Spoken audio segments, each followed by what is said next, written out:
Muy buenos días. Nuestra lectura hoy está en Nehemías capítulo 13, versículos 4 al 14.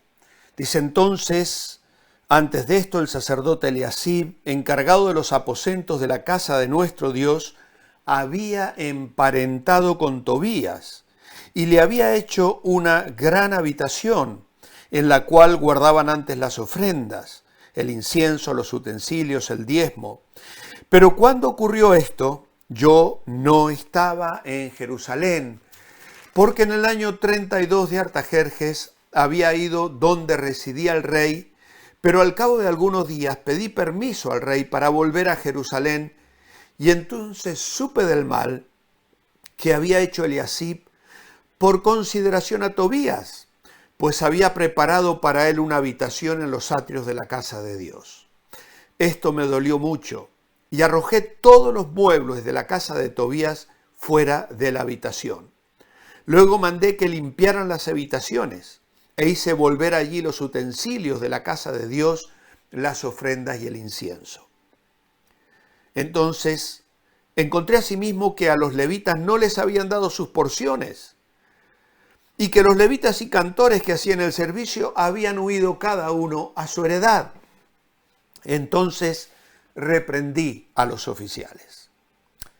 ¿Por qué está la casa de Dios abandonada? Después los reuní y los puse en sus puestos.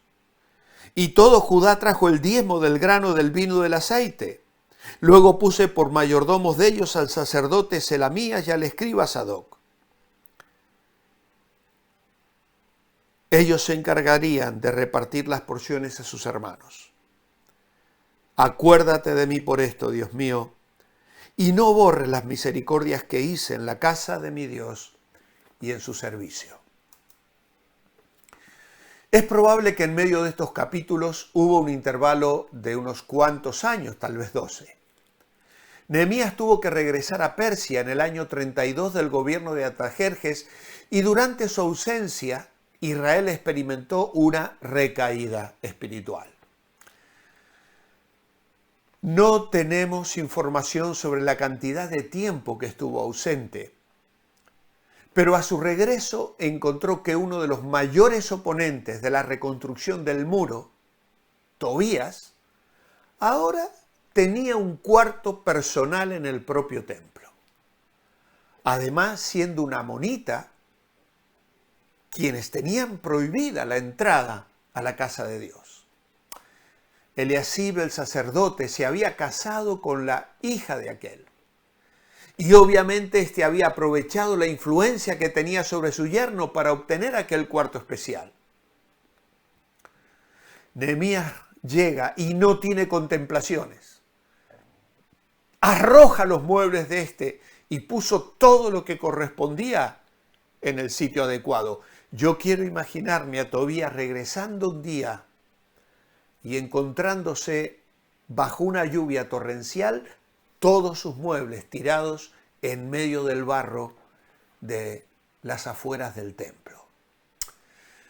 Esto nos trae a la memoria lo que muchos años más tarde haría el Señor Jesús con los que habían hecho de la casa de oración, la casa de su Padre, una casa de mercado. Hay ocasiones en que Dios espera de nosotros una reacción semejante. Hay cosas que arrojar de nuestras vidas y debemos hacerlo con total determinación. Dios no bendice la desobediencia, ni la tibieza, ni la complacencia, ni los términos medios. Estas son las habitaciones que se habían comprometido a que debían estar abastecidas en aquel pacto que habían firmado por escrito en el capítulo 10. Abajo en el capítulo 13, Nehemías nos dice que este era un aposento en los atrios de la casa de Dios, lo cual significa que una habitación que forma parte del complejo del templo ha sido vaciada de las cosas necesarias para sostener el culto de Dios, y en su lugar se ha instalado un enemigo idólatra. Esta es una imagen clara de la realidad espiritual de la vida de algunos creyentes. Como Israel se había negado a ser gobernado por Dios, un rufián amonita los gobernaba. Como Israel se había negado a separarse de los idólatras de la tierra y a comprometerse con el culto a Jehová, un hombre fuerte amonita se instala en la casa de Dios. Evidentemente, Tobías tenía la necesidad de influir, coaccionar, tirar de los hilos y manipular. Por ello ganó habitaciones en el mismo complejo del templo. Estaba conectado con el sumo sacerdote, tenía una gran influencia. Israel no estaba disfrutando de la justicia de un Dios justo que los gobernaba desde su morada en el templo. Se habían convertido en objetos de un malvado.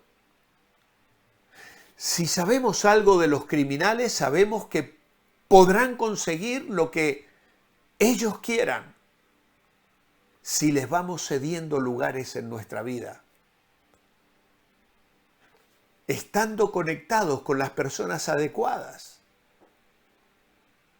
estas situaciones nos conducen a la injusticia y el resultado es el abuso. ¿Cuántas veces la influencia de un familiar, de un padre no cristiano, de nuestros amigos, nos han llevado por caminos de desobediencia y desagradables a Dios? Y nuestras vidas, compradas a un alto precio con la sangre de Cristo, están ocupadas en áreas fundamentales bajo el poder de Satanás. Nehemías nos cuenta cómo se desarrolló todo en el versículo 6. Yo estaba en ese tiempo en Jerusalén porque me había ido al rey Artajerjes. Artajerjes comenzó a gobernar el año 465 a.C. En Nehemías 2.1 leemos sobre su 20º año, fecha en que Nehemías regresó a Jerusalén, que sería el 445 a.C. El 32º año de Artajerjes sería alrededor del 433 a.C. Así que Nehemías regresa a Persia y estuvo allí durante algún tiempo, hasta que volvió a pedir una licencia para regresar a Jerusalén. Probablemente esto sucedería hacia el 430, 429 a.C., y Nehemías llega y nos cuenta lo que se encontró en Jerusalén. Me enteré del mal que Eliasib había hecho por favorecer a Tobías al prepararle un aposento en los atrios de la casa de Dios. Nehemías respondió a esto con un nivel de pasión similar al que vimos cuando Esdras se enteró de que el pueblo se había casado con idólatras. En el capítulo 9 de Esdras nos cuenta que rasgó su ropa, se arrancó el pelo, se echó polvo en la cabeza y se sentó horrorizado. Nehemías también arrancará el pelo, pero no va a ser el suyo. En el capítulo 13, verso 8 nos dice: esto me desagradó mucho, por lo cual arrojé todos los muebles de la casa de Tobías fuera del aposento. Ordené que limpiaran la habitación y puse de nuevo allí a los utensilios de la casa de Dios con las ofrendas de cereal y el incienso. Nehemías ejerció una justa indignación. Fue bueno y correcto para él responder de esa manera. Nehemías presagió aquí uno que llegaría al templo muchos siglos después y encontraría que en vez de mantenerse el culto a Dios, el lugar se había convertido en un sitio para comerciantes. Los comerciantes o mercaderes en la Biblia a veces son literalmente cananeos. El hombre que estaba justamente indignado por lo que ocurría en el templo dio un latigazo. Empezó a volcar mesas y a tirar bolsas de dinero y a expulsar a la gente de aquel lugar. Así que lo que hace Nehemías aquí es propio de Cristo. Como dice un comentarista, Nehemías irrumpió con la misma violencia con lo que un día lo haría el maestro de maestros. ¿Podemos ver lo decisivo que fue Nehemías? Él vuelve en el año 45 y en 52 días reconstruyen los muros de Jerusalén. Regresó de nuevo después de haber pasado un tiempo y encontró a este amonita en el templo y lo limpió. Si en su primera visita fue un torbellino, en la segunda fue todo fuego y terremoto para una ciudad que se había hecho en su ausencia a un cómodo compromiso con el mundo gentil. Nehemías no quiso aceptar la transigencia. Además de la presencia profanadora de Tobías en las cámaras del complejo del templo, que quitó elementos necesarios para el culto, él relata en el verso 10 cómo se encontró con que los levitas no estaban siendo mantenidos y esto les había llevado a buscar su propio sustento. Imagina que los levitas llegan a Jerusalén, donde se supone que están sus provisiones, y había allí un criminal amonita. Vieron que no se les mantenía, así que se dedicaron a sus propios asuntos. El culto a Dios se detuvo y el pueblo se ocupó de sus propias cosas. Había habido grandes resoluciones de buena administración en el pacto firme del capítulo 10, prometiendo no descuidaremos la casa de nuestro Dios. Pero a estas alturas, las buenas palabras no alimentaban a nadie. El versículo 11 nos presenta la primera de las 3 veces que Nehemías dirá las palabras reprendí. Reprendí a los oficiales, reprendí a los nobles, los reprendí, volverá a decir en el versículo 25. Nehemías era una persona que confrontaba con justicia.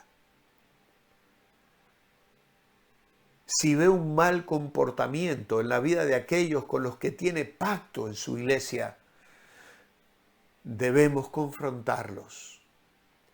Si vemos maneras en que la gente no está viviendo, sosteniendo el pacto que firmaron, debemos confrontarlos. No vamos a hacer lo que hizo Nehemías, pero podemos ser un canal de amor de Dios por su pueblo. Seamos un conducto de bondad divina, aunque tengamos que exhortar y corregir y animar a algún hermano para volverse al Señor, quitando áreas de pecado que pueda haber en su vida personal. Mi oración escrita esta mañana es: amado Padre, queremos vivir en pureza y santidad. Guárdanos de ser tibios con el pecado, de negociar con el enemigo y concederle una cámara en nuestros corazones. Nos has comprado con sangre, te pertenecemos y nada ajeno a ti debe ser admitido en nuestras vidas. En tu nombre. Amén. Os espero mañana viernes para despedirnos ya del libro de Nehemías. Apasionante, práctico, directo, como hemos comprobado esta mañana. Hermanos, manteneos bendecibles. Que Dios os bendiga.